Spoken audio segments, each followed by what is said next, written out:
नमस्कार दोस्तों, स्वागत है फिर से एक नई वीडियो में।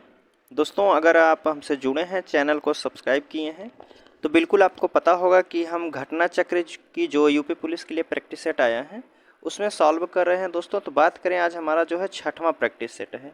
इससे पहले जो है 5 प्रैक्टिस सेट को सॉल्व कर दिया गया है। अगर आप उसको नहीं देखे हैं तो आपको डिस्क्रिप्शन में लिंक मिल जाएगा या फिर चैनल के प्लेलिस्ट में जाइए, वहाँ प्लेलिस्ट बनाया गया है। आप एक एक प्रैक्टिस सेट को क्रमागत से सॉल्व कर सकते हैं।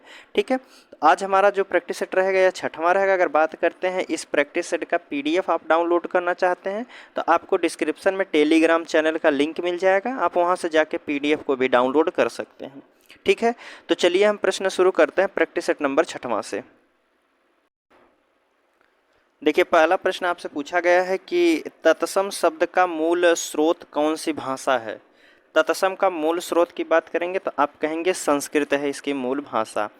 पूछा जा रहा है कि इनमें से कौन सा शब्द जो है तद्भव दिया गया है। इन 4 ऑप्शन में से तद्भव वाला शब्द कौन सा है? कुमार है, या फिर कटक है, खीर है, कृष्ण है। तो आप कहेंगे जो तद्भव दिया गया है खीर है। अगर इसका तत्सम की बात करें तो चीर होता है। ठीक है, अगला प्रश्न है, आपसे पूछा जा रहा है मथुरा है, मथुरा, आगरा और धौलपुर, ग्वालियर आदि क्षेत्रों में कौन सी भाषा बोली जाती है। मथुरा हुआ, आगरा, धौलपुर, ग्वालियर, इन सब क्षेत्रों में बात करें तो यहाँ ब्रज भाषा बोली जाती है, जो कि ए वाले ऑप्शन में दिया है, तो ए वाला बिल्कुल सही होगा। पूछा जा रहा है कि हिंदी शब्दकोश में जो है छ का क्रम किस अक्षर के बाद आता है। जो छ होता है यह किस क्रम के बाद आता है, तो आप कहेंगे यह आता है क के बाद। ठीक है, ठीक है, क के बाद आता है। जैसे इसको लिखा जाता है क प्लस के स बराबर होता है छ। ठीक है, तो आप कहेंगे कौन सा हो जाएगा? का के बाद आता है, डी वाला ऑप्शन बिल्कुल सही हो जाएगा। अगला प्रश्न आप पूछा जा रहा है, देखिए इसमें कह रहा है कि हिंदी गद्य का सर्वप्रथम युग किसे माना जाता है। हिंदी गद्य का सर्वप्रथम युग किसे माना जाता है, तो आप कहेंगे भारतेंदु युग को जो है हिंदी गद्य का सर्वप्रथम युग माना जाता है। ऑप्शन ए वाला बिल्कुल सही होगा। पूछा गया है कि दिए गए विकल्पों में से उत्कंठा, कह रहा है कि उत्कंठा में समानार्थी शब्द कौन सा हो जाएगा। उत्कंठा की परिभाषा पूछा जा रहा है, तो उत्कंठा की परिभाषा की बात करें तो इसमें दिया गया पहला वाला ऑप्शन हो जाएगा उत्सुकता या अभिलाषा भी होता है इसका। अगला प्रश्न है, पूछा गया है कि दिए गए विकल्पों में से उष्ण का समानार्थी शब्द क्या होता है। उष्ण मतलब गर्मी होता है, तो उसका विपरीत अर्थी विरोधार्थक या विलोम शब्द पूछा जा रहा है, तो आप कहेंगे वह होता है गर्मी का शीत हो जाएगा। उष्ण का क्या हो जाएगा? शीत हो जाएगा। बी वाले ऑप्शन में दिया है, तो बी वाला बिल्कुल सही है। कह रहा है इनमें से कौन सा शब्द पानी का अर्थ नहीं है। पानी का अर्थ नहीं है इज्जत, कांति, जल, हाथ। तो आप कहेंगे पानी का जो अर्थ होता है इज्जत भी होता है, कांति भी होता है, जल भी होता है, लेकिन हाथ जो है यह पानी का अर्थ नहीं देता है। तो अर्थात डी वाला ऑप्शन यहाँ बिल्कुल सही हो जाएगा, यह अलग हो जाएगा। अगला प्रश्न आपसे पूछा गया है, जहाँ खाना मुफ्त में मिलता हो उसके लिए एक शब्द में क्या कहते हैं। जहाँ खाना जो है मुफ्त में मिलता हो उसे क्या कहते हैं एक शब्दों में, तो वहाँ कहा जाता है सदावर्त कहा जाता है। जहाँ खाना मुफ्त में मिलता हो उसे कहा जाता है सदावर्त। अगला प्रश्न आपसे पूछा गया है कि यहाँ लगभग, कह रहा है कि यहाँ लगभग 2 दर्जन के करीब संतरे हैं, अशुद्ध रूप को दूर करने के लिए इसकी शुद्ध वर्तनी क्या हो जाएगी। शुद्ध वाक्य क्या हो जाएगा, तो कहे पूछा गया है कि यहाँ जो है लगभग कोई 2 दर्जन के करीब संतरे हैं, तो इसका शुद्ध वाक्य आप कहेंगे कौन सा हो जाएगा। ऑप्शन पहला कह रहा है यहाँ लगभग 2 दर्जन संतरे हैं। बी वाला है यहाँ करीब, कह रहा है कि यहाँ करीब कोई 2 दर्जन संतरे हैं। सी है कि यहाँ लगभग 2 दर्जन के करीब संतरे हैं। डी वाला ऑप्शन है यहाँ कोई 2 दर्जन के करीब संतरे हैं। तो आप कहेंगे पूछा गया है कि शुद्ध वाक्य कौन सा हो जाएगा, तो यहाँ लगभग 2 दर्जन संतरे हैं, यह वाला बिल्कुल सही हो जाएगा। अगला प्रश्न है, पूछा गया है इनमें से शुद्ध शब्द कौन सा हो जाएगा। शुद्ध वर्तनी पूछा जा रहा है कवियत्री की, तो आप कहेंगे कवियत्री की जो शुद्ध वर्तनी हो जाएगी यह होगी डी वाले ऑप्शन की तरह लिखा जाता है कवियत्री, जो कि ऑप्शन डी वाले में दिया है। देख लीजिए आप, डी वाला बिल्कुल सही हो जाएगा। अगला प्रश्न आपसे पूछा जा रहा है कि एकांकिनी शब्द का लिंग बताइए। एकांकिनी शब्द का लिंग बदले पूछा जा रहा है। बदलना है। जैसे स्त्रीलिंग दिया गया है, अब इसका पुल्लिंग शब्द क्या हो जाएगा? एकांकिनी का पुल्लिंग शब्द जो होता है एकांकी होता है। क्या होता है? एकांकी। डी वाले ऑप्शन में दिया है तो डी वाला यहाँ बिल्कुल सही हो जाएगा। ठीक है, अगला प्रश्न आपसे पूछा गया है। देखिए, इसमें पूछा जा रहा है कि दिए गए वाक्यों विकल्पों में से रेखांकित शब्द जो प्रायः एक वचन में प्रयुक्त होते हैं। इन चार ऑप्शन में से दिया गया, जैसे होठ दिया गया है, दर्शन दिया है, वर्षा दी गया है, अछत है। इन चारों ऑप्शनों में से कौन सा शब्द है जो हमेशा एक वचन में ही प्रयोग किया जाता है? तो आप कहेंगे इन चारों ऑप्शन में से जो वर्षा दिया गया है यह हमेशा एक वचन में ही प्रयोग किया जाता है। तो ऑप्शन आपका जो हो जाएगा सी वाला यहाँ बिल्कुल सही हो जाएगा। अगला प्रश्न आपसे पूछा गया है कि भाइयों और बहनों, कह रहा है भाइयों और बहनों नोट के लिए किसी को वोट मत दो, इस वाक्य में कारक पूछा गया है। इसमें एक बात को ध्यान दीजिए, इसमें विस्मयादि बोधक चिन्ह भी लगाया गया है। तो आप बताइए कारक कौन सा हो जाएगा? तो आप कहेंगे जहाँ विस्मयादि बोधक चिन्ह लगाया जाता है वहाँ संबोधन कारक होता है। ऑप्शन डी वाला यहाँ बिल्कुल सही हो जाएगा। ठीक है, अगला प्रश्न पूछा गया है कि सर्वनाम के कितने भेद होते हैं? सभी को पता होगा। तो आप कहेंगे सर्वनाम के टोटल 6 भेद होते हैं। कितने होते हैं? 6 भेद होते हैं। कौन कौन से होते हैं? जैसे पुरुषवाचक, निजवाचक, निश्चयवाचक, अनिश्चयवाचक, संबंधवाचक और प्रश्नवाचक। ठीक है, 6 सर्वनाम होते हैं। अगला प्रश्न है, पूछा गया है कि इनमें से विधेय विशेषण का उदाहरण कौन सा है? विधेय विशेषण का उदाहरण कौन सा है?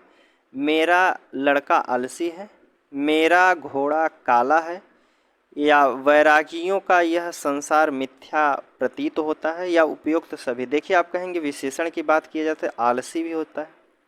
आलसी, काला बताया जा रहा है कि घोड़े का रंग कैसा है? काला। तो आप कहेंगे यहाँ उपयुक्त सभी में जो है विधेय विशेषण का उदाहरण दिया गया। ऑप्शन डी वाला आपका बिल्कुल सही होगा।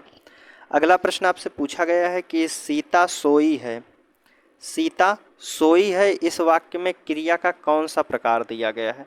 सीता सोई है पूर्वकालिक क्रिया है, अकर्मक क्रिया है, अनेकार्थक क्रिया है, या फिर आप कहेंगे सकर्मक क्रिया है।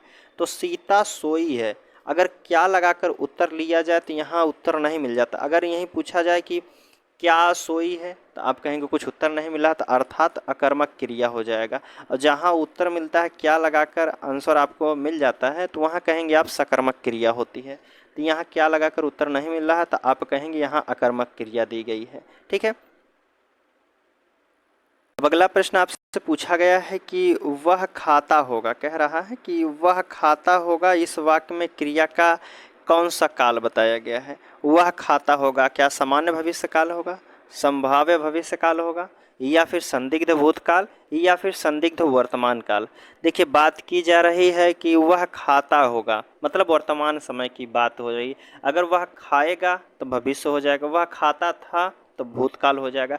तो आप कहेंगे इसमें पूछा रहा है कि वह खाता होगा, होगा मतलब वर्तमान समय की बात है, तो वो भी कंफर्म नहीं खाता है या नहीं खाता या बैठा है वैसा। तो आप कहेंगे यहाँ कंफर्म नहीं हुआ तो आप कहेंगे संदिग्ध वर्तमान काल है। ठीक है, अगर यही कंफर्म हो जाता तो आप कहेंगे संदिग्ध नहीं होता। कह रहा है कि वह खाता होगा तो अर्थात कंफर्म नहीं है खाता है या नहीं खाता है, तो आप कहेंगे संदिग्ध वर्तमान काल हो जाएगा। अगला प्रश्न आपसे पूछा गया है कि कर्मवाच्य में किस प्रकार की क्रिया का प्रयोग होता है? कर्मवाच्य में जो है क्रिया का प्रयोग होता है तो आप कहेंगे सकर्मक क्रिया का प्रयोग होता है कर्मवाच्य में। ऑप्शन सी वाला यहाँ बिल्कुल सही होगा। पूछा गया है कि निम्नलिखित में से शब्द का उपसर्ग से बना है, इनमें से कौन सा शब्द है जो का उपसर्ग लगाया गया है? कहेंगे आप कलाई में अगर का हटा देते हैं लाई कोई अर्थ नहीं निकलता, कलाधार में अगर का हटा देते हैं तो लाधार कोई शब्द नहीं मिलता है। अगर कपूत की बात करें तो का हटा दिया जाए उपसर्ग पूत एक शब्द होता है। तो आप कहेंगे किस में बन लगाया गया है का उपसर्ग? तो आप कहेंगे सी वाले ऑप्शन में बिल्कुल सही दिया गया है कि इसमें का उपसर्ग लगाया गया है। अगला प्रश्न है, इनमें से कौन सा शब्द में एला प्रत्यय नहीं है? इस बात को जरूर से ध्यान दीजिए कि एला प्रत्यय नहीं है।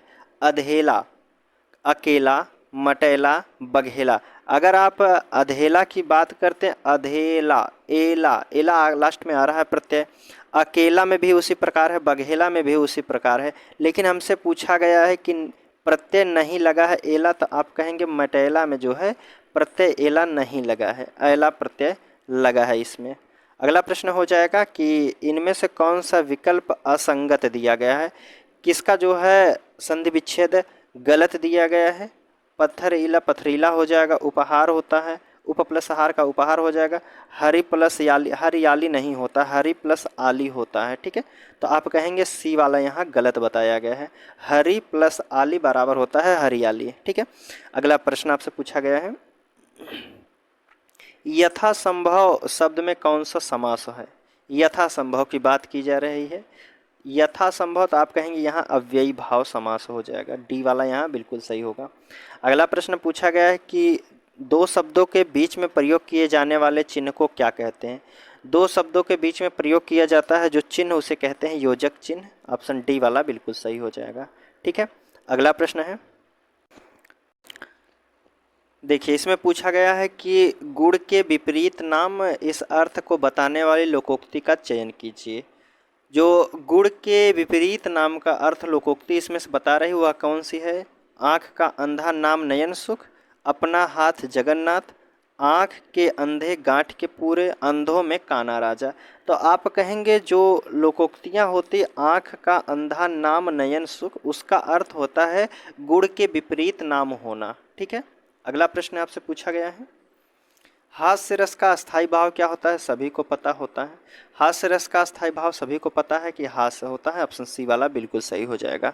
अगला प्रश्न आपसे पूछा जा रहा है, देखिए पूछा गया है कि सारंग लय सारंग चली कई, कह रहा कि सारंग लय सारंग चली कई सारंग की ओट, सारंग छीनो पाई के सारंग कई गई चोट।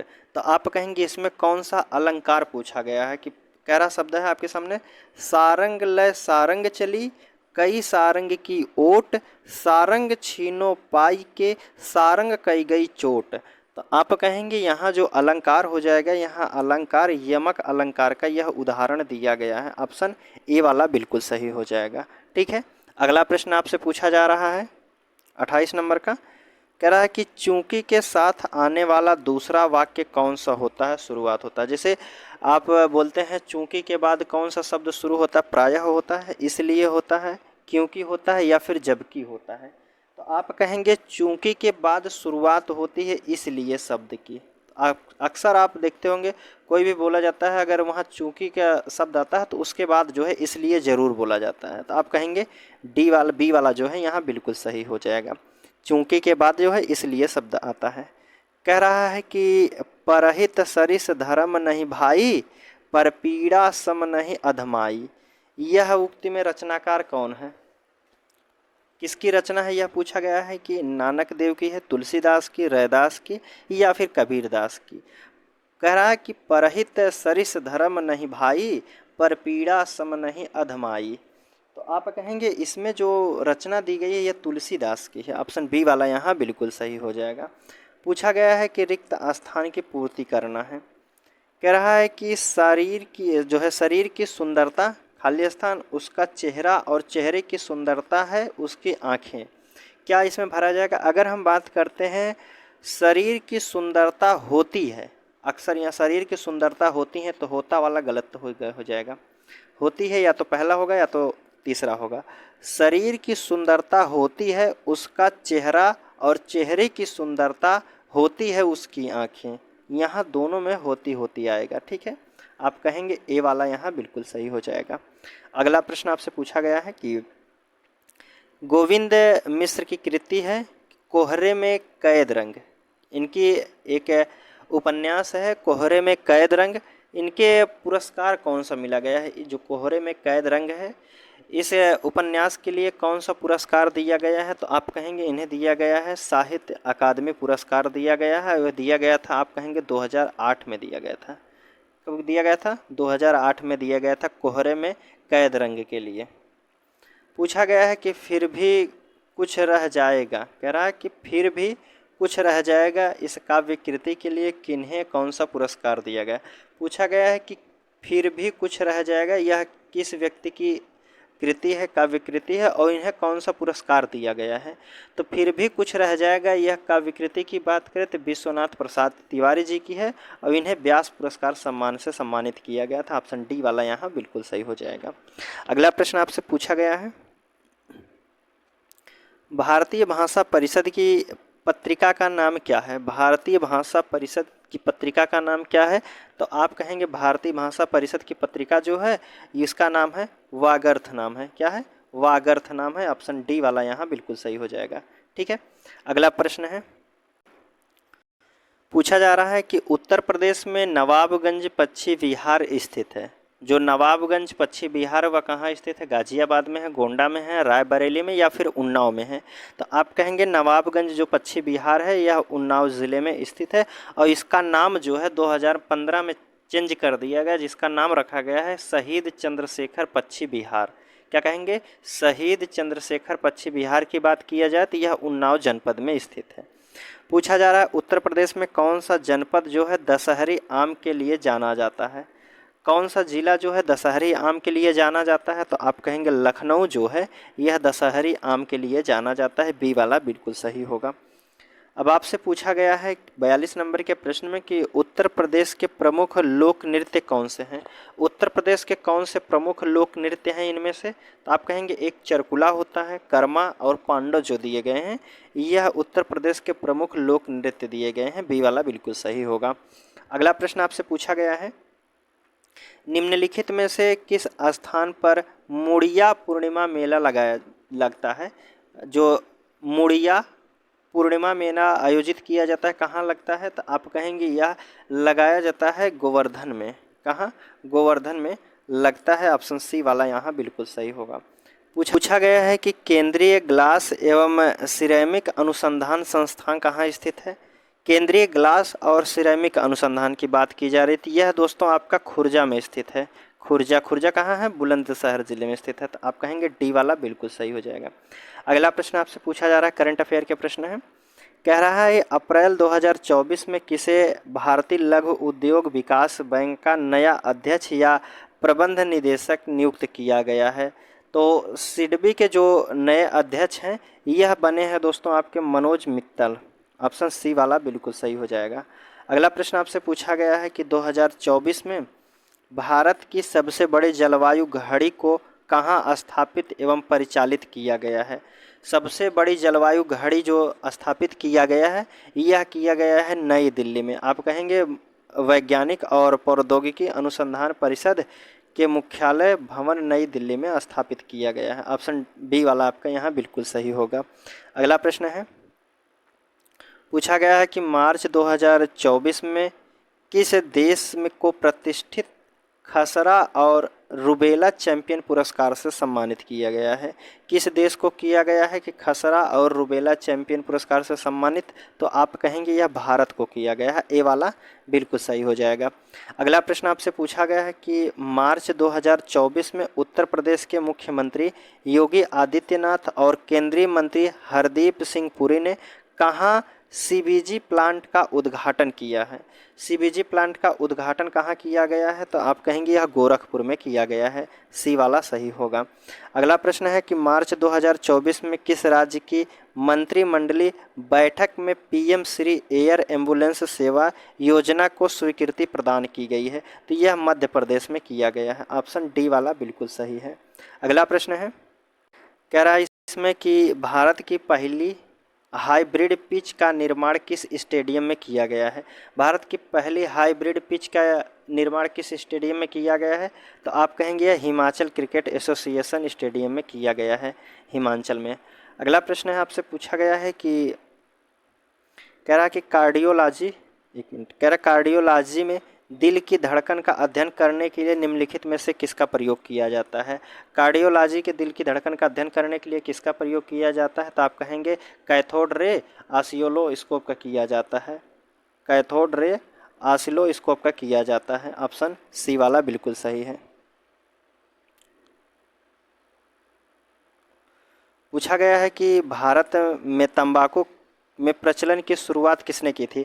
भारत में तंबाकू के प्रचलन की शुरुआत कौन किए थे? अंग्रेज किए थे, ईरान किए थे, मुगल वाले या फिर पुर्तगाल वाले? तंबाकू की बात की है तो पुर्तगालियों के द्वारा शुरू किया गया था। ऑप्शन डी वाला बिल्कुल सही है। भारत में क्रिप्स मिशन किसके शासनकाल में भारत आया था? भारत में जब क्रिप्स मिशन आया था तो उस समय किसका शासनकाल था? तो आप कहेंगे उस समय था लॉर्ड लिनलिथगो था। ऑप्शन बी वाला बिल्कुल सही है। पूछा गया है कि कह रहा 1919 के भारत सरकार अधिनियम के पारित होने के समय राज्य का सचिव कौन थे? कह रहा कि 1919 में भारत सरकार अधिनियम के पारित होने के समय उस समय राज्य के सचिव कौन थे? तो आप कहेंगे उस समय था एडविन मॉन्टेगू था। कौन था? Edwin Montagu. सी वाला ऑप्शन बिल्कुल सही है। अब अगला प्रश्न आपसे पूछा जा रहा है कि माल और सेवा कर जिसे जीएसटी परिषद का अध्यक्ष कौन होता है? जीएसटी के अध्यक्ष कौन होते हैं? तो आप कहेंगे केंद्रीय वित्त मंत्री होते हैं जीएसटी के अध्यक्ष। बी वाला ऑप्शन सही होगा। पूछा गया है कि प्रत्येक निर्धारण वर्ष में आयकर को किसके द्वारा दी गई दरों पर लगाया जाता है? किस दर पर लगाया जाता है? तो आप कहेंगे प्रत्येक निर्धारण वर्ष में आयकर को जो है यह लगाया जाता है प्रासंगिक वित्त अधिनियम के द्वारा दरों को जो है लगाया जाता है। किस में दिया गया? प्रासंगिक वित्त अधिनियम। ऑप्शन ए वाले में दिया है तो ए वाला बिल्कुल सही हो जाएगा। अगला प्रश्न आपसे दिया गया है, पूछा गया है कि भारत में निम्नलिखित में से किस राज्य में रबर का सबसे ज़्यादा उत्पादन होता है? रबर सबसे ज़्यादा उत्पादन करने वाला जो राज्य है तो आप कहेंगे केरल हो जाएगा। ठीक है, केरल राज्य जो है रबर का सबसे ज़्यादा उत्पादन करता है। अगला प्रश्न है OLI सिद्धांत को भी कहा जाता है। OLI सिद्धांत को क्या कहा जाता है? इसे उदार प्रतिमान भी कहा जाता है। OLI को उदार प्रतिमान भी कहा जाता है। सी वाला ऑप्शन सही होगा। अगला प्रश्न है, इसमें पूछा गया है कि भारत में पहली समकालीन जनगणना कब आयोजित की गई थी? समकालीन जनगणना कब आयोजित की गई थी? तो सभी को पता है कि 1881 में जो है पहली बार जनगणना आयोजित की गई थी और प्रयास किया गया था 1871 में ही प्रयास किया गया था, लेकिन संपूर्ण रूप से जो है 1881 में जनगणना की शुरुआत हुई थी। कह रहा है नीलगिरी पर्वत कैसा पर्वत है? नीलगिरी जो पर्वत है वह कैसा पर्वत है? तो आप कहेंगे वह अवशिष्ट पर्वतों में से एक अवशिष्ट पर्वत है। ऑप्शन कहेंगे बी वाला सही होगा। अगला प्रश्न आपसे पूछा गया है कि नंदा देवी जैव मंडल नीचे जो है बायोस्फीयर रिजर्व निम्नलिखित में से किस भारतीय राज्य में स्थित है? नंदा देवी की बात किया जा रहा है तो नंदा देवी जो पर्वत है आप सभी लोग को पता है उत्तराखंड में, तो वहीं होगा यह भी नंदा जैव बायोस्फीयर रिजर्व सेंटर। आप कहेंगे डी वाला बिल्कुल सही हो जाएगा। अगला प्रश्न आपसे पूछा गया है कि कैनबरा निम्नलिखित में से किसकी राजधानी है? सभी को पता होगा कैनबरा जो है ऑस्ट्रेलिया की राजधानी है। डी वाला बिल्कुल सही हो जाएगा। अगला प्रश्न आपसे पूछा गया है कि भारत में पहली बार किस भारतीय भाषा को शास्त्रीय भाषा का दर्जा मिला था? किस भाषा को पहली बार शास्त्रीय भाषा का दर्जा मिला था? तो आप कहेंगे तमिल जो भाषा है इसे शास्त्रीय भाषा का पहली बार दर्जा मिला था। अगला प्रश्न आपसे पूछा गया है निम्नलिखित में से उत्तर प्रदेश के किस जिले में तुलसी मानस मंदिर है? तुलसी मानस मंदिर जो है यह वाराणसी में स्थित है। ऑप्शन बी वाला बिल्कुल सही है। पूछा गया है कि इनमें से कौन सा एक स्टोरेज डिवाइस नहीं है? स्टोरेज डिवाइस नहीं है तो आप कहेंगे इनमें चार ऑप्शन में से जो स्टोरेज डिवाइस नहीं है यह मॉडेम जो होता है, मॉडेम जो होता है यह स्टोरेज डिवाइस का उदाहरण नहीं। ऑप्शन बी वाला जो है बिल्कुल सही हो जाएगा। अगला प्रश्न आपसे पूछा गया है, कह रहा है कि IGTV का फुल फॉर्म पूछा जा रहा है। इंस्टाग्राम द्वारा IGTV का पूर्ण रूप क्या है? तो आप कहेंगे इंस्टाग्राम द्वारा IGTV का जो पूर्ण रूप हो जाएगा यह इंस्टाग्राम टेलीविज़न होता है। ऑप्शन सी वाला बिल्कुल सही हो जाएगा। पूछा गया है कि सूचना संलयन केंद्र हिंदी महासागर क्षेत्र कहाँ स्थित है? सूचना संलयन केंद्र हिंदी महासागर क्षेत्र कहाँ स्थित है? तो यह आपके गुरुग्राम हरियाणा में स्थित है। ऑप्शन सी वाला बिल्कुल सही हो जाएगा। पूछा गया है कि महिलाओं के खिलाफ हिंसा उन्मूलन के लिए अंतर्राष्ट्रीय दिवस प्रतिवर्ष कब मनाया जाता है? अंतर्राष्ट्रीय दिवस कब मनाया जाता है? तो आप कहेंगे महिलाओं के खिलाफ हिंसा उन्मूलन के प्रतिवर्ष जो अंतर्राष्ट्रीय दिवस मनाया जाता है यह 25 नवंबर को मनाया जाता है। अगला प्रश्न आपसे पूछा गया है कि किस राज्य में कह रहा है कि किस राज्य ने जमींदारी प्रथा के उन्मूलन की पहल की थी। किस राज्य ने जमींदारी प्रथा के उन्मूलन की पहल की थी, तो आप कहेंगे यह उत्तर प्रदेश ही था। ऑप्शन बी वाला सही होगा। अगला प्रश्न आपसे पूछा गया है,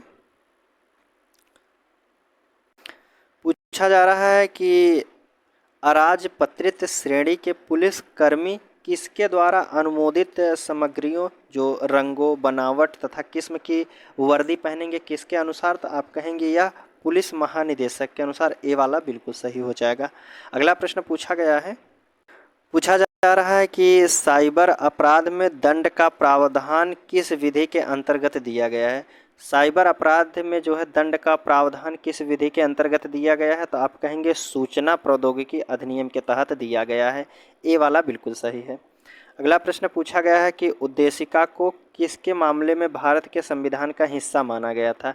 उद्देशिका को केशवानंद भारती बनाम केरल राज्य में जो है उद्देशिका को संविधान का हिस्सा माना गया था। अगला प्रश्न पूछा गया है, संसद सत्र से आरंभ होती है। संसद सत्र से आरंभ होती है किसके द्वारा। ऑप्शन में दिया गया है राष्ट्रपति, मंत्रिपरिषद और विपक्ष के नेता के बीच एक बैठक से आरंभ होती है, या फिर संसद के सभी नए सदस्यों द्वारा शपथ ग्रहण पर होती है। दोनों सदनों में राष्ट्रपति की संयुक्त संबोधन से आरंभ होता है, तो आप कहेंगे सी वाला बिल्कुल सही दिया गया है। ठीक है, संसद सत्र की शुरुआत जो है दोनों सदनों में राष्ट्रपति के संयुक्त संबोधन से आरंभ होती है।